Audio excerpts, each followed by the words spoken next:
Stepstone presenting RERA and DTCP approved on-road beach resort plots. Just 2 minutes drive from Kovalam. Premium beach resort plots 22 lakhs onwards. For free site visit, call 8682089820. எதிர்பக்கம் இருக்கவங்க தான் ரொம்ப வருத்தப்படுறாங்க. கம்யூனிஸ்டுகள் வருத்தப்படுறாங்க, காங்கிரஸ் வருத்தப்படுறாங்க, விசிகா வருத்தப்படுகின்றது, திமுகலையும் சில பேர் வருத்தப்பட்டு சொல்றாங்க பாஜக வந்து உங்களை முழுங்கிரும் அப்படின்னு. முழுங்கிட்டு போட்டோமங்க, நீங்க எங்க கவலைப்படுறீங்க? இப்போ திமுக அதன் கூட்டணி கட்சிகள் அவங்கள பொறுத்த வரைக்கும் அதிமுகன்றது யாரு? அவங்க ஆட்சிக்கே வரக்கூடாது, நாங்க தான் ஜெயிக்கணும், இதைத்தானே நினைச்சிட்டு இருக்கீங்க. பாஜக சேரலை ஏப்ரலுக்கு முன்னாடி வரைக்கும், பாராளுமன்ற தேர்தலில் பிரிஞ்சு வந்துட்டாங்க. அன்னைக்கு யாராவது அதிமுக பத்தி கவலைப்பட்டீங்களா? பாஜக ஒருபோதும் யாரையும் ஏமாற்றக்கூடிய கட்சியும் அல்ல, ஏமாறக்கூடிய கட்சியும் அல்ல என பேசியிருக்கிறார் பாஜக மாநில முன்னாள் தலைவரும் தற்போதைய பாஜக தேசிய செயற்குழு உறுப்பினருமான அண்ணாமலை அவர்கள். அவருடைய கருத்தை எப்படி பார்க்கணும்? ஃபர்ஸ்ட், இப்போ நான் பாதியிலே எழுந்து போயிடுவேன் அப்படின்னு நீங்கள் முன்னாடியே எதிர்பார்த்துருந்தீங்கன்னா, நான் எழுந்து போனேன்னா ரைட்டியா எதிர்பார்த்ததாங்க அப்படின்னு சொல்லுவீங்க. ஆனால் நீங்கள் அதெல்லாம் நினைக்காம சரி இவர் முழுசாக பேட்டி கொடுத்துட்டு போவார்னு நினச்சிருக்கோம், நான் எழுந்து போயிட்டேன் அப்படின்னா அப்போ அது உங்களுக்கு ஏமாற்றம். பிரதான எதிர்கட்சியாக பாஜக இல்லாட்டாலும் நாங்கள் தான் பிரதான எதிர்கட்சி அப்படின்னு அதிமுக சொல்லிக்கினாலும் உண்மையான அந்த எதிர்கட்சி வேலையை செய்து வந்தது அண்ணாமலை அவர்கள். ஆரம்பத்திலிருந்தே அந்த ஆவின்ல இந்த ஸ்வீட் வாங்குற கான்ட்ராக்ட்லேருந்து எல்லா விஷயங்களிலும் அவர் அரசை எதிர்த்து வந்தார். என்ன பண்ணாங்க அதிமுகவில்?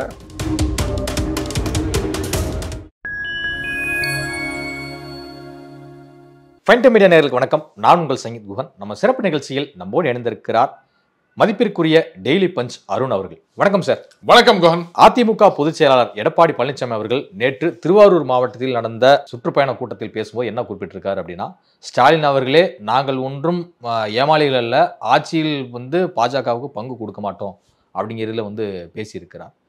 அவருடைய பேச்சை நீங்க எப்படி பாக்குறீங்க? உங்களுடைய பாயிண்ட் ஆஃப் வியூ என்ன? இதுக்கு நயினார் அவர்கள் ஒரு விளக்கம் கொடுத்துருக்காரு.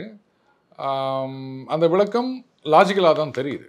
ஏன்னா அதிமுக பாஜக கூட்டணி வந்துடுச்சு அப்படின்னு சொன்னால் அதிமுக அழிஞ்சிருமே அப்படின்னு எதிர்பக்கம் இருக்கவங்க தான் ரொம்ப வருத்தப்படுறாங்க.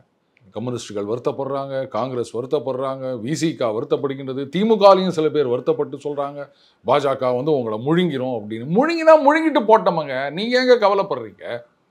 இப்போ திமுக அதன் கூட்டணி கட்சிகள் அவங்கள பொறுத்த வரைக்கும் அதிமுகன்றது யாரு? அவங்க ஆட்சிக்கே வரக்கூடாது, நாங்கள் தான் ஜெயிக்கணும், இதைத்தானே நினச்சிட்டு இருக்கீங்க. அப்போ ஆட்சிக்கே வரக்கூடாதுன்னு நினைக்கிற ஒரு கட்சி இல்லாமையே போயிட்டா நீங்கள் எங்கே வருத்தப்படுறீங்க? அதிமுகவில் இருக்கவங்கள விட வெளில இருக்கவங்க தான் ரொம்ப வருத்தப்பட்டுக்கிறாங்க. இதான் எனக்கு ஏன்னு புரியல. அன்வர் ராஜா அவர்கள் இன்னைக்கு திமுகவில் போய் சேர்ந்துக்கிறாருங்க. அவர் என்ன சொல்றாரு? அதிமுகவை பாஜக முழுங்கிட போகுது. அதிமுகவில் இருக்க பற்று பாசத்தில் தான் அவர் திமுகவில் போய் சேர்ந்துக்கிறார். எப்படிங்க இது? அவங்க உங்களுடைய எதிர்கட்சி, நீங்கள் ஆளுங்கட்சி, அவங்க உங்களுடைய எதிர்கட்சி. அவங்க ஆட்சிக்கு வரக்கூடாதுன்னு நினைக்கிறீங்க, பாஜகவும் ஆட்சிக்கு வரக்கூடாதுன்னு நினைக்கிறீங்க, பாஜக உள்ளே வரக்கூடாது அப்படின்னு நினைக்கிறீங்க. அப்போ அவங்க ரெண்டு பேரும் சேர்ந்தா அவங்க ஜெயிக்கவே முடியாது அப்படின்னு நினைக்கிறீங்க. கண்ணா இன்னொரு லட்டு தின்ன ஆசையா அப்படின்னு ஸ்வீட் எடு கொண்டாடுன்னு செலிப்ரேட் பண்ணணும். ஏன் வருத்தப்பட்டுக்கிறீங்கன்னு எனக்கு புரியல. அப்போ அதுலேருந்தே ஏதோ ஒன்று தெரியுதா உங்களுக்கு? இவங்க ரெண்டு பேரும் சேர்ந்துட்டதுனால அவங்களுக்கு கொஞ்சம் டர் ஆயிடுச்சு. அதனால தான் ஐயோ நீங்கள் ஒன்றுமே இது பண்ண மாட்டீங்க, நீங்கள் தர மாட்டீங்க, நீங்கள் ஜெயிக்க மாட்டீங்க, அவங்க உங்களை முழிக்கிடுவாங்க, இவங்க உங்களை சாப்பிட்ருவாங்க அப்படின்லாம் சொல்லிட்டு இருக்காங்களோ குகன்? கொஞ்சம் பலமான அணியானனால இந்த பக்கம் சற்று பதட்டம் அதிகரிச்சு. இல்லாட்டா நீங்க ஏன் அதிமுக கவலைப்படணும்? பாஜக சேரலை ஏப்ரலுக்கு முன்னாடி வரைக்கும், பாராளுமன்ற தேர்தலில் பிரிஞ்சு வந்துட்டாங்க. அன்னைக்கு யாராவது அதிமுக பற்றி கவலைப்பட்டீங்களா? ஐயோ அதிமுக இப்படி கீழே போய் கொண்டிருக்கின்றதே, தொடர்ந்து தோல்வி அடைந்து கொண்டிருக்கின்றதே, 8 தோல்வி 10 தோல்வி ஆகி கொண்டிருக்கின்றதே அதிமுக, யாராவது ஏதாச்சும் சொன்னீங்களா? இனிமேலும் தோக்க போறீங்க அப்படின்னு தானே சொல்லிட்டு வந்தீங்க. இப்போ பாஜகவோட சேர்ந்த உடனே ஐயோ அதிமுக ஒன்றும் இல்லாமல் போயிடுமே அப்படின்னு ஏன் சொல்றீங்க? நீங்க அன்னைக்கே சொல்லியிருந்தீங்கன்னா அதிமுக நீங்கள் கட்சியில் சில மாற்றங்களை எல்லாம் கொண்டு வர வேண்டும், இளைஞர்களை எல்லாம் ஈர்க்க வேண்டும், எதிர்கட்சியாக நீங்கள் இன்னும் களமாட வேண்டும், அப்போதான் நீங்கள் தொடர்ந்து வலிமையாக இருப்பீர்கள், ஜெயிப்பீர்கள் அப்படின்னு யாராவது ஒரு விலையில ஆலோசனை கொடுத்தாங்களா? அன்னைக்கெல்லாம் சும்மா இருந்துட்டு இன்னைக்கு பாஜகவோட சேர்ந்து ஐயோ அவனோட சேராத நீ ஒன்றும் இல்லாமல் போயிடுவேன் அப்படின்னு போயிட்டு போறாங்க. உங்களுக்கு என்ன வந்தது? ஏதோ உள்ள பயம் இருக்கிறதுனால தானே இப்படி மரசல் ஆயினுக்கிறீங்க. அதிமுக திராவிட கட்சி, தமிழ்நாட்டு மக்களின் நன்மதிப்பை பெற்ற கட்சி, 31 ஆண்டு காலம் தமிழ்நாட்டை ஆண்ட கட்சி. அதன் காரணமாக எம்ஜிஆரும் சரி, ஜெயலலிதா அம்மையாரும் சரி, தமிழ்நாட்டை எப்படி கட்டுக்கோப்பா வச்சிருந்தாங்கன்னு உங்களுக்கு தெரியும். ஸோ அதே போல அதிமுக இருக்க வேண்டும் என்கிற ஒரு ஆசையில் தான் இது மாதிரியான கருத்துக்களை வெளிப்படுத்துகிறோம் திமுக கூட்டணியில் இருக்கக்கூடிய கட்சிகள் சொல்றாங்க. சரி, இப்போது 26 தேர்தலையும் பாஜகவோட அலையன்ஸ் இல்லை அப்படின்னு வச்சுப்போமே, 26 தேர்தலையும் அதிமுக தோற்று போயிடுச்சு அப்படின்னு சொன்னால் இவங்க தான் ஏற்கனவே 10 தோல்வி 11 தோல்வியும் லிஸ்ட்டு கொடுத்துருக்குறாங்கல்ல. அப்போ ஒரு 12 ஒரு டசன் ஆயிடுச்சு அப்படின்னு வச்சுப்போமே, அதுக்கப்புறம் கட்சி ஸ்ட்ராங்காக இருக்குமா? முடியாதுல்ல. அப்போ என்ன பண்ணணும்? அதிமுக ஆட்சிக்கு வர வேண்டும். அப்போ அந்த கூட்டணி கட்சிகள்லாம் உண்மையிலேயே உங்களுக்கு பாஜக வரக்கூடாது, அதிமுக இங்கே இருக்கணும் அப்படின்னு அக்கறை இருந்ததுன்னு சொன்னால் நீங்கள் எல்லாம் என்ன பண்ணணும்? திமுக கிட்ட போயிட்டு அதை பாருங்கள், இத்தனை வருடம் ஆண்ட கட்சி, எம்ஜிஆர் ஜெயலலிதா அவர்கள் வளர்த்த கட்சி, ஒரு திராவிட பாரம்பரியத்தில் வந்த கட்சி, அந்த கட்சி இல்லாமல் போயிடக்கூடாது, வடக்கிலிருந்து வந்து அக்டோபஸ் அதை முழுங்கிடக்கூடாது, அதனால் இந்த தடவை அதிமுக ஆட்சிக்கு வர வேண்டும், இல்லைன்னா அந்த கட்சி நாசமாக போயிடும், 2 திராவிட கட்சிகளும் இங்கே இருக்க வேண்டும், அதனால் திமுக இந்த தடவை நீங்கள் அதிமுகவுக்கு வாக் ஓவர் கொடுத்துருங்க, அதனால் அவங்க ஜெயிக்கட்டும் சொல்லுவாங்களே? ஏங்க இது பாஜக வந்து சேர்ந்தா மட்டும்தான் அதிமுகவுடைய பாரம்பரியம், இத்தனை வருஷம் ஆட்சி பண்ணாங்க, எம்ஜிஆர் உண்டாக்கின கட்சி, திராவிட கட்சி, இதெல்லாம் தெரியுமா? பாஜக சேர்றதுக்கு முன்னாடி உங்களுக்கு அதெல்லாம் தெரியாதா? அதுக்கு முன்னாடிலாம் அதிமுக மேலே அக்கறை கிடையாதா? நாங்கள் தான் மறுபடியும் ஜெயிப்போம், 200ல் ஜெயிப்போம் அப்படின்னு முதலமைச்சர் சொல்லும்போது அப்போ அந்த கூட்டணி கட்சிகளுடைய அக்கறை எல்லாம் எங்கே போச்சு? இந்த தடவையாவது ஏதோ 60 அப்படின்னு ஜெயிச்சிருந்தாங்க. திமுக மட்டுமே 200ல் ஜெயிக்கணும், அப்போ கூட்டணி கட்சிகள் எத்தனை ஜெயிக்கும்? அதிமுக என்ன ஆகும்? அப்போ சொல்ல வேண்டியதானே, அதெல்லாம் வேணாங்க, நம்ம ஒரு 150 அத்தோடு நிறுத்திப்போம், மீதி எல்லாம் அதிமுக ஜெயிக்கணும் சொல்ல வேண்டியதானே? என்ன அக்கறை வேண்டி கிடக்குது திடீர்னு? யாரை நம்ப வைக்கிறது? இந்த மாதிரிலாம் வந்து அக்கறைன்னு சொல்லின்னு இருக்கிறாங்க. காமெடியாலே இதெல்லாம் உங்களுக்கு. இப்போ எடப்பாடி பழனிசாமி அவர்கள் அதே சுற்றுப்பயணத்தில் என்ன இன்னொரு விஷயம் குறிப்பிட்டார் அப்படின்னா, வேண்டுமென்றால் வேண்டும், வேண்டாம் என்றால் வேண்டாம் அப்படிங்கிற நிலைப்பாட்டில் இருக்கிறோம் கூட்டணியில் அப்படிங்கிற மாதிரி. கூட்டணியை பற்றி உங்களுக்கு என்னங்க கவலை அப்படிங்கிறத கேட்டிருக்காரு. இது அதிமுக மற்றும் பாஜக தரப்பில் சற்று சலசலப்பை ஏற்படுத்தி இருக்கிறதா? அப்படி இல்லைங்க. இப்போ நீங்க அந்த கூட்டத்திலலாம் பார்த்தீங்கன்னா தெரியும், அதிமுக கொடிகள் மாதிரியே பாஜக கொடிகளும் ஏந்தி கொண்டு தொண்டர்கள் வருகின்றார்கள். பாஜகவுக்கு தொண்டர்களே கிடையாது, வெறும் தலைவர்கள் மட்டும்தான் அப்படின்னு சொல்லி கொண்டிருந்தது ஒரு காலம். அதுவும் உண்மைதான். என்ன கேட்டீங்கன்னா, அந்த ஸ்பீக்கர்ஸ் இருப்பாங்க, ஆனா கேடர்ஸ் இருக்க மாட்டாங்க. இல்ல, கேடர்ஸ் அப்படின்றத விட நீங்க இப்போ ஸ்பீக்கர்னு சொன்னதுனால நான் அந்த பாயிண்ட்டுக்கு வரேன். அண்ணாமலை அவர்கள் தலைவராக பதவி ஏற்றுக்கிறதுக்கு முன்னாடி 2021 ஆமாம், பாஜக வந்து இந்த மாதிரி பொதுக்கூட்டங்கள், ரோட் ஷோ, மக்களை சந்திப்பது, அதை மாவட்டம் வாரியாக இது பண்ணுவது அப்படின்னு எங்கேயாவது பார்த்துருக்கீங்களா? மாவட்டத்தில் கட்சி கூட்டம் அப்படின்னா எங்கேயாவது ஒரு கான்ஃபரன்ஸ் ஹாலில் தான் நடத்துவாங்க. அதுக்கு வேற ஒரு இந்தியில் பேர் வச்சுருப்பாங்க, சிந்தன் பைடெக் அப்படின்னு. அது ஏதோ பிடெக் மாதிரியான்னு நமக்கு சந்தேகம் வரும். அந்த மண்டபம் அந்த ஹாலுக்குள்ளே அவ்வளோதான். வெளியில் இந்த மாதிரி மீட்டிங் போட்டு ஏதாவது பார்த்துக்கிறீங்களா? இல்லை வந்து பாஜக கொடி கட்டின காரு, இல்லை தலைவர்கள் படம் போட்ட வண்டிகள், இந்த மாதிரி இல்லை வீட்டில் எங்கேயாவது பாஜக கொடி பறக்கிறது அப்படின்றதெல்லாம் நீங்கள் எங்கேயாவது பார்த்துக்கிறீங்களா? அப்படி இருந்த கட்சி அது. இன்னைக்கு எடப்பாடி அவர்கள் கூட்டத்திலேயே பாஜக கொடி தென்படுகின்றது, தொண்டன் அதை எடுத்துகிட்டு வரா அப்படின்னு சொன்னால் அப்போ பாஜக வளர்ந்துருக்கு அப்படின்னு அர்த்தம் இல்லையா? ஸோ அங்கே ஜெல்லாகி தான் இருக்குது. இங்கே சில பேர் உக்காந்திங்கன்னு இல்லை அவங்களுக்குள்ள ஒத்து வரலையாம, இப்போது நமக்கு ஏதாவது வேண்டாதவங்க அவங்க வீட்டில் வந்து ஒரு கல்யாணம் நடக்குது அப்படின்னு சொன்னால் இந்த சில பேர் கல்யாணத்தை போய் சும்மா இருக்க மாட்டான். பாரு ஏதோ இருக்குது அவங்களுக்குள்ள பிரச்சனை அப்படின்னு இவனே நோண்டி விட்டுட்ருப்பான். அந்த மாதிரி சில பேர் ஏதாவது நோண்டி விட்டுட்ருக்காங்களே, சரிங்க, அவங்களுக்குள்ள பிரச்சனை இருந்தால் இருந்துட்டு போகுது, ஏன் அவங்களுக்குள்ள பிரச்சனை இல்லையா? எல்லாம் அப்படியே ஸ்மூத்தாக போயிருந்துக்குதா? இதோ ரவிக்குமார் அவர்கள், விழுப்புரம் எம்பி, அவர் இன்னைக்கு கேட்டுக்கிறாரு, அலுவலகம் கட்டணும், அவ்வளோ நாள் ஆச்சு ஒன்றும் பண்ணல அப்படின்னு சொல்லிக்கிறாரு. அதுக்கப்புறம் அந்த தீட்டாமை தீர்ப்பு அதை வச்சு கேள்வி கேட்டுக்கிறாரு. காவல்துறை என்ன அது மாதிரி பண்ணுறீங்க அப்படின்னு கேட்குறாரு. கம்யூனிஸ்டில் தொடர்ந்து போராட்டங்கள் நடத்திட்டு வராங்க, உங்களை வந்து முதலாளித்துவ சக்தின்னே சொல்லிட்டாங்க, இதெல்லாம் பிரச்சனை இல்லையா? ஆளுக்கு வந்து எங்களுக்கும் கூட்டணி ஆட்சி அப்படின்னு சொல்லின்னுக்கிறாங்க, எங்களுக்கும் பங்கு வேணும்னு சொல்கிறாங்க, அதெல்லாம் உங்களுக்கு பிரச்சனையாக தெரியலையா? இங்கே மட்டும்தான் பிரச்சனையாக தெரியுதா? அதாவது பிரச்சனை இருக்கணும்னு விரும்புகிறாங்க எல்லாம். அப்படிதாங்க, அது தேர்தல்னு வந்தாச்சுன்னா ஒன்றா இருங்க. இப்போ அண்ணாமலை ஆதரவாளர்கள் கூட வந்து ரொம்ப உறுதியாக இருந்தாங்க. பட் போக போக அதெல்லாம் சரியாயிரும். இதுதான் நான் அன்றைக்கே சொன்னது, அதெல்லாம் அப்படி தான் இருக்கும், அதுக்கப்புறம் ஜெல் ஆயிரும் அப்படின்னு. ரொம்ப ஒதுக்கினா மட்டும்தான் ஒதுங்கி போவாங்களே தவிர மற்றபடி அதெல்லாம் அப்படியே ஒரு மாதிரி ரைட்டு, திமுகவை அகற்ற வேண்டும் அப்படின்ற ஒற்றை புள்ளியில் எல்லாம் இணைந்துருவார்கள். ஏன்னா கொஞ்சம் பேர் ஒன்றா ஒதுங்கி போகலாமே தவிர மற்றபடி அதெல்லாம் சரியாயிரும். இல்லை, ஒரு பக்கம் கூட்டணி ஆட்சின்னு தொடர்ந்து 3 முறை பேட்டி கொடுத்திருக்கிறார் சில நாளிதழ்களுக்கு அமித்ஷா அவர்கள். அதே கருத்தை தான் நானும் சொல்கிறேன், அமித்ஷா சொன்னதே வேத சத்தியம் என்கிறார் அண்ணாமலை கடந்த வாரம்.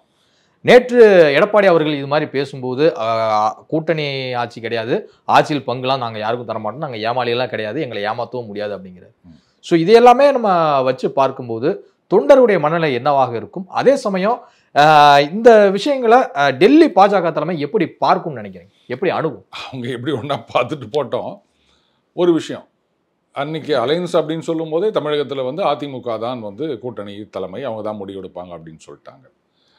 அதுக்கப்புறமா அதிமுகவில் இருந்தால் முதலமைச்சர்னு சொல்லிட்டாரு. உடனே இவங்க வந்து ஏன் வந்து எடப்பாடின்னு சொல்லலை அப்படின்லாம் கேள்வி கேட்டாங்க. அவங்க கட்சியில் யாரை முதல்வராக தேர்ந்தெடுக்க வேண்டும்ன்றது அவங்க கட்சி தான் சொல்லணும். இன்னொரு கட்சி போயிட்டு அவங்க கட்சியில் நீங்கள் இவரை சிஎம்மாக தேர்ந்தெடுங்க அப்படின்னு சொல்ல முடியுமா?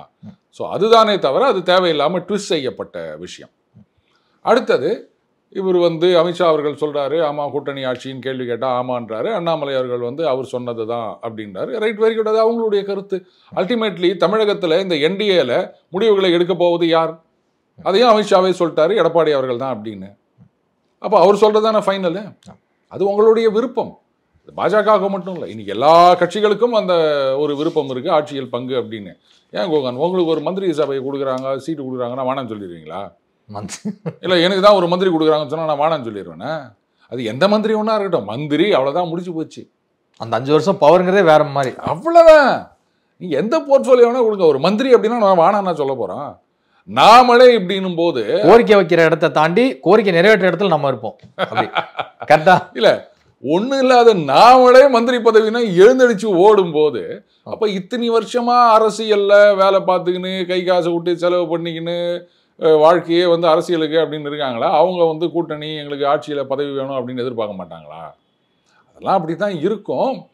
அது அப்படி மாறும், எதுவுமே மாறாதுன்னு சொல்ல முடியாது. கூட்டணி ஆட்சியும் ஒரு நாள் வரலாம், வர வேண்டிய கட்டாயம் வரும். குகன், ஓரணிகள் தமிழ்நாடு என்கிற ஒரு முன்னெடுப்பை வந்து திமுக தரப்பில் வந்து எடுக்கப்பட்டிருக்கு. அதாவது என்ன அப்படின்னா 2 கோடிக்கும் மேற்பட்ட உறுப்பினர்களை வந்து சேர்க்கணும் அப்படிங்கிற இதில் இலக்கு வச்சு நகர்ந்துட்டு போயிட்டு இருக்காங்க திமுக தரப்புல. ஆனா இன்றைக்கு மதுரை உயர்நீதிமன்ற கிளையில் வந்து என்ன சொல்லப்பட்டிருக்கு அப்படின்னா, மக்களிடம் ஓடிபி கேட்பதற்கு இடைக்கால தடை விதித்திருக்கு, உத்தரவிட்டிருக்காங்க. ஸோ இதை பார்க்கும்போது திமுகவுடைய இந்த பிரச்சார திட்டத்திற்கு ஒரு பின்னடைவு ஏற்பட்டிருக்காங்க. இல்லை, அது பிரச்சார திட்டம்னு கிடையாது, பிரச்சாரமாக போயின்னு இருக்குது. ஆனால் இந்த ஓடிபி எதுக்கு கேட்குறாங்க அப்படின்னு தான் ஒரு பெரிய கேள்வி எழுந்தது. ஏன்னா இப்போ பார்த்தீங்கன்னா ஆர்பிஐலேருந்து எல்லாரும் சொல்லிட்டு இருக்காங்க ஓடிபி கொடுக்காத அப்படின்னு.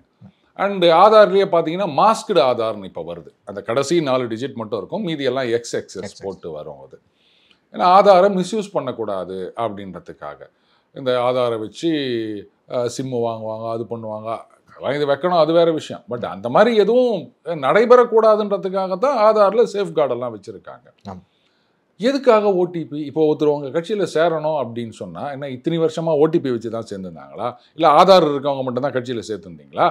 இப்போ தமிழகத்தில் திமுகவில் 2 கோடி உறுப்பினர்களை சேர்க்க வேண்டும் அப்படின்னா ஏற்கனவே ஒரு 2 கோடி உறுப்பினர்கள் இருக்காங்கல்லப்பா, சொல்லுங்கப்பா. தமிழகத்தில் வந்து இவங்களும் 2 கோடின்றாங்க, அவங்களும் 2 கோடின்றாங்க, அதிமுக இப்போ தாவேகாவும் 1.5 கோடி தொண்டர்கள் வந்துட்டாங்க, 1 கோடி தொண்டர்கள் வந்துட்டாங்க. அதான் எல்லாத்தையும் கூட்டி பார்த்தா தமிழ்நாட்டோட மக்கள் தொகை கிட்டத்தட்ட 15-16 கோடி போயிடும் அப்படின்னு நினைக்கிறேன். சார் இருக்கிறதே 8.5 கோடி தான் சார். அதில் ஓட்டு பதிவாகிறதே வந்து கிட்டத்தட்ட ஒரு 4.5 கோடி தான். இன்னும் 1.5 கோடி ஓட்டே போடல. ஆமாம், ஓட்டு போடா 6. ஏன்னா வாக்காளர்கள் வந்து 6 கோடியே சில்லறை அப்படின்னும் போது ஒரு 70-72% அப்படி தான் போல் ஆகுது. 4.5 கோடி தான் போடுறாங்க, அவ்வளோதான்.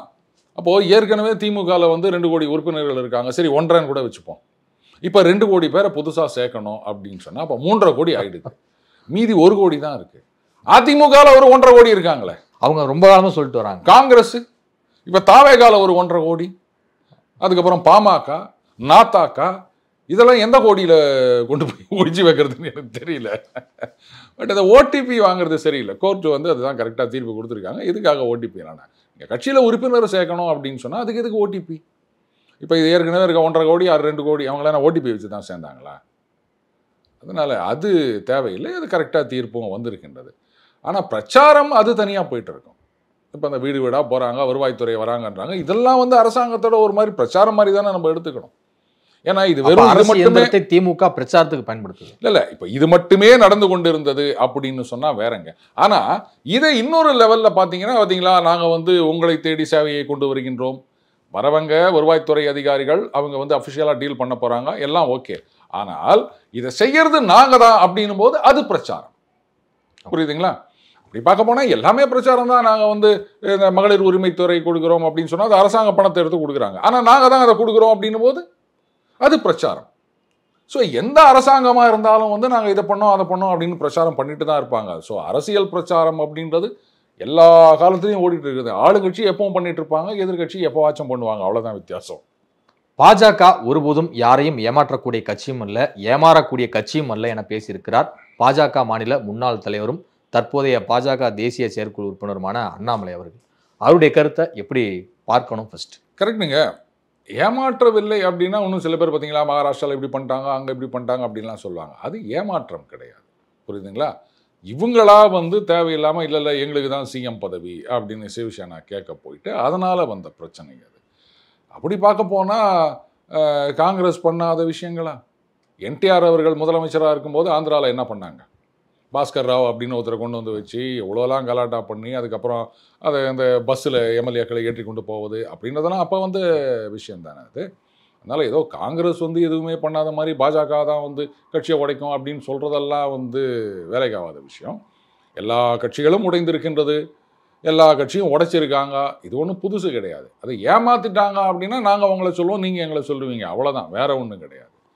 இதில் புதுசு ஒன்றும் இல்லை. ஏமாற மாட்டோம் அப்படின்னா ரைட்டு. எப்போவுமே ஒரு விஷயத்தை எதிர்பார்த்து நீங்கள் தயாராக இருந்தீங்கன்னா ஏமாற்றம் வராது, புரியுதுங்களா? இப்போ நான் பாதியிலே எழுந்து போயிடுவேன் அப்படின்னு நீங்கள் முன்னாடியே எதிர்பார்த்து இருந்தீங்கன்னா, நான் எழுந்து போனேன்னா ரைட்டியா எதிர்பார்த்ததாங்க அப்படின்னு சொல்லுவீங்க. ஆனால் நீங்கள் அதெல்லாம் நினைக்காம சரி இவர் முழுசாக பேட்டி கொடுத்துட்டு போவார்னு நினச்சிருக்கோம், நான் எழுந்து போயிட்டேன் அப்படின்னா அப்போ அது உங்களுக்கு ஏமாற்றம். ஸோ ஏமாற மாட்டோம் அப்படின்னா எல்லாவற்றுக்கும் தயாராக இருக்கிறோம். என்ன பொடி வச்சு பேசுகிறேன்னு பார்க்குறீங்களா? அப்படி இல்லை, நான் பொதுவில் ஒரு கருத்து சொல்கிறேன்.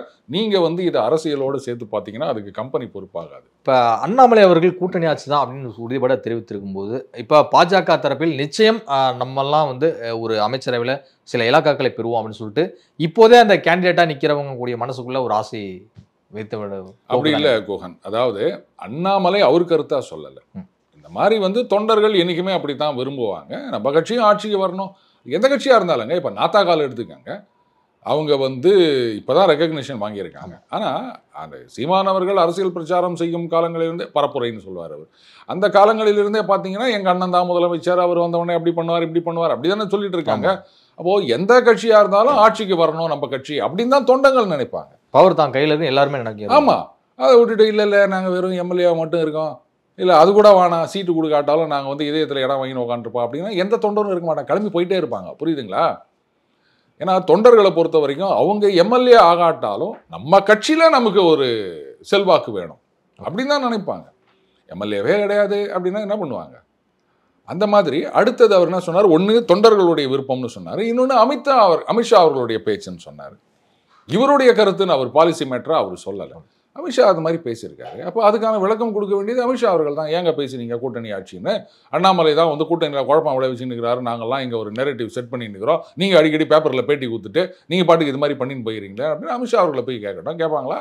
அண்ணாமலை தலைமையில தான் பழிய போடுவாங்க, அவர் யாரும் கேட்க மாட்டாங்க. எனக்கு வந்து பதவி ஆசையே கிடையாது, எனக்கு பதவியே வந்து வெங்காயம் மாதிரி தான், அவ்வளவு பெரிய தலைவர் பதவி வெங்காயம்னு சொன்ன ஆள் நான் அப்படிங்கிற மாதிரிலாம் குறிப்பிட்டு பேசியிருக்கிறாரு. அலையா விருந்தாளியா இங்கேயும் நான் போக மாட்டேன் அப்படிங்கிற மாதிரி குறிப்பிட்டிருக்காரு அண்ணாமலை. ஸோ அப்படி பார்க்கும்போது டெல்லி அவருக்கான ஒரு பொறுப்பை வந்து எப்போது வழங்கும்னு எதிர்பார்க்கும். பாருங்க, இதெல்லாம் வந்து சூட்டோட சூடாக முடிச்சிருக்கிறாங்க. இப்படியே ஜப்பு மாதிரி இழுத்துட்டு போயிருந்தா எல்லாருக்குமே சலிப்பாயிடும். உங்களுக்கு வந்து அவங்க அப்பா சரி ட்ரெஸ் வாங்கி தரேன் அப்படின்னு சொல்லிட்டு இந்த ஒரு வாரத்தில் வாங்கி தரேன், இந்த 10 நாளில் வாங்கி தரேன் அப்படின்னா ஓகே, ஒரு நாள் 2 நாள் டிலே ஆகுதுன்னா ஓகே. அவர் பாட்டுக்கு இப்படி இழுத்து வச்சுன்னு 2 மாதம் ஆகுதுன்னு வச்சுக்கோங்களேன், அதுக்கப்புறம் உங்களுக்கு துணி கடைக்கு போகிற இன்ட்ரெஸ்டே போயிடும். அரசியலும் இந்த மாதிரி தான். இன்னைக்கு பாருங்க, அரசியல் அப்படின்றது வந்து நான் சும்மா ஒரு வார்த்தைக்காக சொல்லலை, ஒரு பரபரப்பு சுறுசுறுப்பு இல்லாமல் இருக்குது. அண்ணாமலை அவர்கள் இருந்த வரைக்கும் வந்து எந்த அளவுக்கு பரபரப்பாக இருந்தது அரசியல் அப்படின்னு புரியுது. உடனே சொல்லுவாங்க அப்போ பரபரப்பாக ஏதாவது பேசணுமா? அப்படி இல்லைங்க, ஆக்டிவா இருக்கு பாலிடிக்ஸ். ஏதாவது ஒரு விஷயம், அரசுக்கு எதிரான விஷயங்களை வந்து வெளிக்கொண்டு வருவது, ஒரு எதிர்கட்சியாக செயல்படுவது. பிரதான எதிர்கட்சியா பாஜக இல்லாட்டாலும் நாங்கள் தான் பிரதான எதிர்கட்சி அப்படின்னு அதிமுக சொல்லிக்கினாலும் உண்மையான அந்த எதிர்கட்சி வேலையை செய்து வந்தது அண்ணாமலை அவர்கள். ஆரம்பத்திலிருந்தே அந்த ஆவின்ல இந்த ஸ்வீட் வாங்குற கான்ட்ராக்ட்லேருந்து எல்லா விஷயங்களிலும் அவர் அரசை எதிர்த்து வந்தார். என்ன பண்ணாங்க அதிமுகவில்? டிஎம்கே ஃபைல்ஸ் 1, 2, 3 எல்லாமே கொண்டு வந்தார். அது வந்து இல்லை, அது அறவுரையாயிடுச்சு, அது ஒன்றும் இல்லை. சரி, ஏதோ ஒன்று பண்ணாரா இல்லையா? அதை கூட நீங்கள் பண்ணலையே.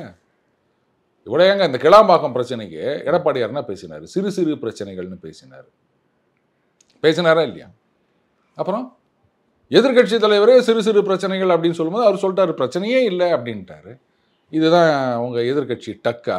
இப்படிலாம் பண்ணிட்டு இருந்து அப்புறம் அவரை வந்து நீங்கள் ரைட்டு இது கூட்டணிக்காகத்தான் அவர் வந்து விலக்கப்பட்டார்னு எல்லாருக்குமே தெரியுங்க. என்ன வேணா பூசி மொழுங்குங்க, 3 வருஷம் ஆயிடுச்சு அப்படின்னு ஏன் இதுக்கு முன்னாடிலாம் வந்து இந்த மாதிரி எக்ஸ்டென்ஷன் கொடுத்ததெல்லாம் நடந்தது கிடையாதா? இல்லை இந்த வந்து சட்டத்தில் ஒரு சின்ன திருத்தம் கொண்டு வரணும் அப்படின்னா நீங்கள் என்ன பார்லிமெண்ட்டில் மசோதா கொண்டு வரணுமா? உங்கள் கட்சியோடைய கான்ஸ்டியூஷன் தானே, நீங்கள் மாற்ற முடியாதா அத்தை? அப்புறம் அதெல்லாம் சும்மா. பட் இந்த மாதிரி இழுத்துட்டு போகிறது வந்து இது என்னவோ ஸ்ட்ராட்டஜின்னு நினச்சிட்டு இருக்காங்க. பட் எல்லாருக்கும் ஒரு ஒரு வெறுப்பு தட்டிடாங்க, என்னையா அரசியல் அப்படின்னு. இது நாள் வரைக்கும் அரசியல்லாம் சாக்கடை அப்படின்னு சொல்லிட்டு ஒதுங்கிட்டு இருந்தவங்கெல்லாம் வந்து இப்போ அவர்னால ஒரு ரைட்டு ஒரு மாற்றம் வரும், ஒரு புதுசாக ஒருத்தர் வந்திருக்காரு, படித்தவர், திறமையானவர் அப்படின்னு அரசியல்வால் ஈர்க்கப்பட்டார்கள். அப்போ அவங்களாம் என்ன பண்ணாங்க, ஐயா நம்ம நினச்சது சரிதான், இது எப்போவுமே ஒரு சாக்கடை தான், இதில் போய் நம்ம ஏன் ஓடணும் அப்படின்ட்டு அவங்க புள்ளக்கூடிய படிக்க வேலையை பார்க்க போயிடுவாங்க. அந்த தப்பை பாஜக செஞ்சுட்டு இருக்கு. நீங்கள் அவருக்கு பதவி கொடுக்காதீங்க, அது வேற விஷயம். பட் ஒரு ஹைப்பு கிரியேட் ஆகுது இல்லை? இவங்கெல்லாம் சொல்லிடுறாங்க, ரைட்டு அவரை நாங்கள் யூட்டிலைஸ் பண்ணிப்போனோம். எப்படி யூட்டிலைஸ் பண்ணிப்பீங்க? இந்த லீக் மேட்ச் எல்லாம் முடிகிற வரைக்கும் ஒருத்தர் பெஞ்சில் உட்கார வச்சுட்டு ஃபைனல் வரும்போது மட்டும் யூஸ் பண்ணுவீங்களா? முதல்ல ஃபைனலுக்கு வரணும். லீக் மேட்ச்லலாம் யூஸ் பண்ணாமல் இருந்துட்டு எப்படி நீங்கள் வந்து ஃபைனலுக்கு வருவீங்க? அது வந்து பாஜகவை பொறுத்த வரைக்கும் ஒரு ஸ்ட்ராட்டஜிக் மிஸ்டேக்னு தான் நான் சொல்லுவேன். விஜயை விட அண்ணாமலை தான் பெஸ்ட் என பேசியிருக்கிறார் ரஜினி அவருடைய அண்ணன் சத்யநாராயணன் ராவ் அவர்கள். அவருடைய பேச்சை நம்ம எப்படி புரிஞ்சுக்கணும்னு நினைக்கிறீங்க? அதெல்லாம் புரிஞ்சிக்க வேண்டிய அவசியமே கிடையாதுங்க. திடீர்னு வருவாங்க, இவர் மட்டும் இல்லை, அவர் ரஜினி அவர்களும் திடீர்னு வருவார், ஏதோ ஒரு கருத்து சொல்லுவார். அதுவும் இப்போ 3 மாதத்துக்கு முன்னாடி 6 மாதத்துக்கு முன்னாடி நடந்த விஷயத்தெல்லாம் ஒரு கருத்து சொல்லிட்டு போவார். உடனே எல்லாரும் அதை பற்றி பேசிட்டு இருப்பாங்க. இதெல்லாம் ஒரு விஷயமா? அது அவருடைய தனிப்பட்ட கருத்து, அவ்வளோதான். இல்லை இவர் வந்து சொன்ன பிறகு தான் வந்து விஜயோட அண்ணாமலை பெஸ்ட்டு அப்படின்னு தெரிய போதா? இல்லை இவர் வந்து இல்லை விஜய் தான் பெஸ்ட்டு அப்படின்னு சொன்னால் அதை ஏற்றுக்க போகிறோமா? அரசியல் பிரகாசமாக இருக்குது, விஜய்க்கு அப்படி இல்லை அப்படிங்கிற மாதிரி. முதல்ல இவர் யாருங்க? இது அவருடைய கருத்தா இல்லை ரஜினியோட கருத்து? இது அவர் யாருங்க? ரஜினிகாந்த் அவர்களுடைய அண்ணன், அவ்வளவுதானே. அதை தவிர அவரை பத்தி உங்களுக்கு என்ன தெரியும்? அவர் ஒரு கருத்து சொல்லிட்டா உடனே ரஜினி அப்படின்றதுனால தான் அவருக்கு வந்து இன்னைக்கு நீங்க இம்பார்ட்டன்ஸ் கொடுக்குறீங்க. ரஜினிகாந்தோடைய அண்ணனாக அவர் இல்லை அப்படின்னு சொன்னா அவரை பத்தி நம்ம யாராவது பேசுவோமா? யாரோ ஒருத்தர் இப்ப ஒண்ணு வேணா நீங்களும் நானுமே போய் சொல்லிட்டு போறோம்னு வச்சுக்கோங்களேன், யாராவது சீந்துவாங்களா? அப்ப ரஜினிகாந்த் அப்படின்றதுனாலதான் அது வருகின்றது. உடனே அப்ப ரஜினிகாந்த் கருத்தா அப்படின்னு கேட்டீங்க. அவர் கருத்து சொன்னா மட்டும் என்ன ஆயிட போகுது? அவர் எவ்வளவோ சொல்லிக்கிறாரு. இப்ப இல்லைன்னா எப்பவுமே இல்லை அப்படின்னாரு. அவர் தானே சொன்னாரு. போருக்கு தயாராக இருங்க அப்படின்னு சொன்னார், அவர் தானே சொன்னாரு. அப்புறம் மாற்றம் வேணும் இல்லையா? என்னென்னவோ சொன்னாரா இல்லையா? அதையும் நம்பி ஒரு கும்பல் பாவம் அவர் பின்னாடி வருவார்னு உட்காந்துருந்தாங்க. அப்புறம் அவர் கருத்தையே நம்ம வந்து இப்போ யாரும் கேட்கறது கிடையாது. அப்புறம் அவங்க அண்ணன் கருத்தை கொண்டு வந்து நீங்கள் வந்து இதை பற்றி என்ன சொல்றீங்க நீங்கள் கேட்குறீங்க? போயிட்டு போங்க சார். பாமக மகளிர் மாநாட்டில் அன்புமணி அவர்கள் பங்கேற்பாரா அப்படிங்கிற கேள்வியை வந்து ராமதாஸ் அவரிடம் வந்து செய்தியாளர் கேட்டதற்கு யாரையும் வர வேண்டாம் என்று சொல்ல மாட்டோம், எல்லாருமே வரலாம் அப்படிங்கிறது வந்து குறிப்பிட்டிருக்காரு. என்னதான் நடக்குது பாமகக்குள்ள? ஒரே குழப்பமாவே இருக்கு. அதாவது இது ரொம்ப சீரியஸாக போயிட்டு இருந்ததுங்க. இது ஒரு மாதிரி என்ன கட்சி உடைந்து விடுமா, ட்ராஜடியா அப்படின்னு நினச்சிட்டு இருக்கும்போது அது காமெடியாக மாறிவிட்டது. இப்போது பாமக வந்து கூட்டணியில் இருந்தாலும் தனியாக இருந்தாலும் 5% அப்படின்றது அவங்களுடைய ஓட்டு. பட் அவங்களுடைய லோயஸ்ட் அப்படின்றது 3 96 நினைக்கிறேன். அதுதான் அவங்களுடைய அந்த பேரஸ்ட் மினிமம் ஓட் அப்படின்னு சொல்லலாம். 5% ஓட்டுங்க மெயின்டைன் பண்ணிக்கலாம். 5 இல்லை, அது 3 தான் அவங்களுடைய பேரஸ்ட் மினிமம். 96 லோயஸ்ட்டை தான் நம்ம கணக்கு எடுத்துக்க முடியும். அப்போது இன்னைக்கு நாத்தாக்கா கூட அவங்களுடைய வாக்கு வங்கியை அதிகரிச்சுட்டே போகிறாங்க. 8.5% ரெக்கக்னிஷனும் வாங்கிட்டாங்க. இத்தனை வருஷமாக நாத்தாக்காவுக்கு முன்னாடி எத்தனை வருஷம் முன்னாடி ஆரம்பிக்கப்பட்ட கட்சி அது. அப்போது இவ்வளோ முன்னாடி ஒரு கட்சி ஆரம்பிச்சுட்டு உங்களால் இன்னும் வந்து ரெக்கக்னிஷன் வாங்க முடியல. அப்போது இதையே நீங்கள் 2ஆக உடச்சி போட்டிங்கன்னு சொன்னால் எந்த காலத்தில் நீங்கள் வந்து கட்சிக்கு அங்கீகாரம் பெறுவது, கட்சி தொண்டர்கள் உறுப்பினர்கள் எண்ணிக்கையை எப்படி உயர்த்துவது? நீங்களே வந்து ஒருத்தருக்கு இது மாதிரி பண்ணிட்டு அவர் வந்து என்னது இன்ஷியலை போட்டுக்கலாம், பேரை உபயோகப்படுத்தக்கூடாது, என்னங்க இதெல்லாம்? இப்படிலாம் பண்ணிட்டு இருந்தீங்கன்னா அதுக்கப்புறம் நாளைக்கு கூட்டணியிலே யாருமே சேர்த்துக்க மாட்டாங்களா? அப்புறம் தானே கூட்டணி ஆட்சியில் பங்கா அதிகாரத்தில் பங்கான்னு கேட்கறது. முதல்ல நீங்கள் 2 பேரும் ஒரு கூட்டணி அமைச்சிட்டு வாங்க, அதுக்கப்புறமா கூட்டணி பற்றி பேசலாம், இப்படி தானே சொல்லுவாங்க. ஒன்றுத்துக்கு இல்லாமல் போகுது. இப்போ ஏன் இதை மாதிரி பண்ணிட்டு இருக்காங்கன்னு தெரியல. But turns out to be comedy ultimately. அப்படி தான் ஆக போகுது, அது வேற ஒன்றும் இல்லை. இப்போ அன்வர் ராஜா அதிமுகவிலிருந்து விலகியது அதிமுகவிற்கு சற்று பலவீனமா? எப்படி? அப்படிலாம் கிடையாதுங்க. ஏன்னா அவரே வந்து அதிமுக பலகீனம் அடைந்து விடக்கூடாது அப்படின்றதுக்காக தானே திமுக ஆண்ட போயிருக்காரு. போனதுக்கு அவர் என்ன ரீசன் சொன்னார்? பாஜக கையில் அதிமுக இருக்கிறது அப்படின்னு. ஸோ அதிமுக மேலே அவ்வளவு ஒரு பாசம் அவருக்கு இன்னும் இருக்கின்றது. அதனால அவர் திமுக கிட்ட போயிருக்காரு. வேற காரணத்துக்காக கிடையாது. ஒருத்தர் போயிட்டா அப்போ உடனே அந்த கட்சி ஒன்றும் இல்லாமல் போயிடுமா? வைகோ அவர் தனியாக வந்து கட்சி ஆரம்பிச்சப்போ எவ்வளோ ஓட்டு வாங்கினார், அப்போவே திமுக ஒன்றும் பண்ண முடியல. அந்த மாதிரி இவர் போனதுனால தான் வந்து அதிமுக அப்படியே இதெல்லாம் சும்மா சொல்லிக்கலாம், பார்த்தீங்களா அவ்வளோ வராங்க அப்படின்னு பேசிக்கலாமே தவிர இதெல்லாம் ஒரு பின்னடைவே கிடையாது. இப்போ திமுக கூட்டணி கட்சிகள் நீங்கள் குறிப்பிடுவது போல பல விமர்சனங்களை அதிமுக பாஜக கூட்டணி வந்து வச்சுக்கிட்டே வராங்க. 26ஆம் தேதி தமிழ்நாடு வருகை தர இருக்கிறார் பிரதமர் மோடி அவர்கள். அவர்களை வந்து எடப்பாடி பழனிசாமியை சந்தித்த பிறகு இந்த பிரச்சனைகளுக்கெல்லாம் இந்த கூட்டணிக்குள் குழப்பங்களுக்கெல்லாம் வந்து ஒரு முற்றுப்புள்ளி வைக்கப்படுமா? இல்லை, கூட்டணிக்குள் குழப்பங்கள் அப்படின்றதோட நான் என்ன பார்க்குறேன்னா அந்த ஒரே ஒரு வார்த்தை கூட்டணி ஆட்சி அப்படின்றது. கூட்டணி ஆட்சி அப்படின்னா இப்படி கூட எடுத்துக்கலாம் குஹன்.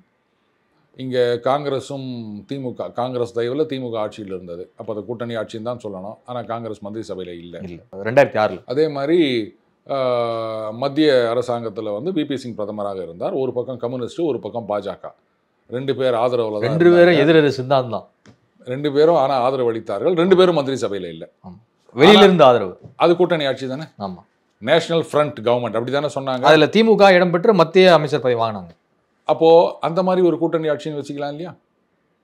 நீ ஏன் கூட்டணி ஆட்சி அப்படின்னா எனக்கு 2 மந்திரி அப்படின்னு நினைக்கிறீங்க? என்டிஏவுடைய கூட்டணி ஆட்சி, அதிமுக பாஜக 2 பேரும் சேர்ந்து கூட்டணி ஆட்சி, ஆனால் மந்திரி அவங்க மட்டும்தான். அப்படி எடுத்துகிட்டு போவாங்களேன். ஏன்னா இதுக்கு பிரசிடென்ட்ஸ் நிறைய இருக்குது இல்லை.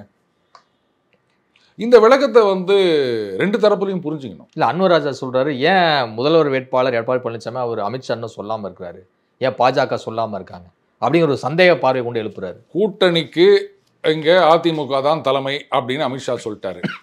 அடுத்தது அதிமுகவிலிருந்து முதலமைச்சர் அப்படின்னு சொல்லிட்டாரு. அப்போ அதிமுகவிலிருந்து முதலமைச்சர்னா உன் கட்சியிலேருந்து யார் சிஎம்மாக வரணும்னு நான் சொல்ல முடியுமா? அது கட்சியில் இருக்கவங்க தானே முடிவு பண்ணணும். இபிஎஸ் தான் முடிவு எடுக்கணும். இபிஎஸ் இல்லை, வெளில எப்படி தெரியும்?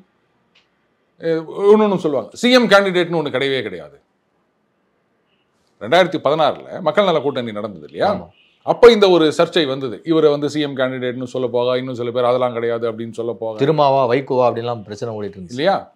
அப்போ என்னன்னா தேர்ந்தெடுக்கப்பட்ட எம்எல்ஏக்கள் அவங்க சேர்ந்து இவர் தான் நம்முடைய முதலமைச்சர், இவருக்கு ஆதரவை தெரிவிக்கிறோம் அப்படின்னு சொல்லுவாங்க. அவங்க உடனே லெட்டரில் கைது போட்டு கொடுப்பாங்க, அவர் உடனே பதவியை கிளைம் பண்ணுவார். இப்படித்தான் நடக்கிற விஷயம். அதே மாதிரி அதிமுகவில் இருந்து முதலமைச்சர் அப்படின் போது அண்ணாமலை அவர்கள் சொல்லியிருக்காரு, எடப்பாடியார் அவர்கள் தான் முதலமைச்சர் அப்படின்னு அண்ணாமலையும் சொல்லியிருக்காரு. அப்போ அதிமுகவிலிருந்து முதலமைச்சர் அப்படின்னு சொல்லிட்டாலே அப்போ அதிமுக எம்எல்ஏக்கள் யாரை தேர்ந்தெடுக்கிறாங்களோ அவங்க தான் முதலமைச்சர். ஏன்னா அதிமுக எம்எல்ஏக்கள் வந்து எடப்பாடி அவர்களை தேர்ந்தெடுக்காம அன்வர் ராஜாவையோ இல்லை வந்து ஆர் ராசாவையோ தேர்ந்தெடுக்க போகிறாங்களா? அவருக்கு வந்து எடப்பாடியை தான் தேர்ந்தெடுப்பாங்கன்னு உலகத்துக்கே தெரியும். அதைத்தான் அவர் சொல்லிட்டு போனார், அதிமுகவிலிருந்து முதலமைச்சர் அப்படின்னு. இப்போ என்னன்னா உங்கள் கட்சியில் நாளைக்கு அவர் வந்து எடப்பாடி தான் முதலமைச்சர்னு சொன்னாங்கன்னு வச்சுக்கோங்களேன், உடனே சில பேர் இங்கே இப்படியும் கேள்வி கேட்பாங்க, அது எப்படி இவர் சொல்ல முடியும்? இவர் தான் டிசைட் பண்ணுறதா யார் சிஎம்னு? எம்எல்ஏக்கள் ஜெயிச்சு வரவங்க, மெஜாரிட்டி எம்எல்ஏக்கள் அவங்க தானே டிசைட் பண்ணணும், உள்துறை அமைச்சர் எப்படி டிசைட் பண்ணலாம் அப்படின்னும் ஒரு பக்கம் கேட்பாங்க. அதனால் எப்படி பேசினாலும் எப்படி ஒன்றாலும் கேட்பாங்க. இதெல்லாம் ஒரு விஷயமே கிடையாது. அவருக்கு வந்து பாஜகவோட கூட்டணி வச்சது பிடிக்கல, அதனால் அவர் அந்த பக்கம் போயிட்டார், அவ்வளோதான், முடிஞ்சு போச்சு. ஒருவேளை இவருக்கு வந்து சீட்டு கொடுக்க மாட்டாங்கன்னு நினச்சாங்களோ என்னவோ, என்ன காரணங்களோ ஒன்றா இருக்கலாம், அதனால் அவர் அந்த பக்கம் போயிருக்காரு. போகும்போது எல்லாம் ஒரு காரணத்தை சொல்ல வேண்டியதாங்க. இதெல்லாம் என்ன புதுசா இவங்க சரியில்லை அப்படின்வாங்க. நேற்று வரைக்கும் அங்கே இருந்தீங்களே, அப்போ சரி முந்தா நேற்று சரியாக இருந்ததா? நேற்று தான் சரியில்லாமல் போச்சா? அதிமுகவோட என்னைக்கு சேர்ந்தாங்க? அப்போ அவங்களுக்கு பிடிக்கல, அது பாருங்க இத்தனை பேர் போய் சொன்னாங்க கூட்டணி சேர்றது சரியில்லைன்னு சொன்னாங்க, அதையெல்லாம் எடப்பாடியார் கேட்கல அப்படின்னா எப்படி முந்தா நேற்று தான் போய் சொன்னாங்களா? அதுக்கு முன்னாடி யாரும் போகலையா? அப்போ கூட்டணி அறிவித்த உடனே வெளில வந்திருக்கணும்ல. இதில் வேற இந்த கட்சிக்கு ட்ரை பண்ணார், அந்த கட்சிக்கு ட்ரை பண்ணார் அப்படின்னாலும் சில பேர் சொல்லிட்டு இருக்காங்க. அது உண்மையாக பொய்யா அதெல்லாம் நமக்கு தேவையில்லாத விஷயம். உங்களுக்கு வந்து இந்த கூட்டணி பிடிக்கல அப்படின்னு சொன்னால் பாஜகவை பற்றி உங்களுக்கு எப்போவோ தெரியும். ஏன்னா ஏப்ரல் 10ஆம் தேதிக்கு தான் பாஜக என்ன அப்படின்றது உங்களுக்கு தெரியுமா? அதுக்கு முன்னாடி பாஜக பற்றி தெரியாதா? அப்புறம் அப்போ சேர்ந்து வச்சேன்னா உடனே வெளில வந்திருக்க வேண்டியது தானே, ஏன் இவ்வளோ நாள் லேட் பண்ணீங்க? இதெல்லாம் வந்து ஒரு பர்சனல் இது, அவ்வளோதான். இதெல்லாம் வந்து பெரிய இஷ்யூவே கிடையாது. இதுவரை உங்கள் பல்வேறு கருத்துக்கு நன்றி கோகன்.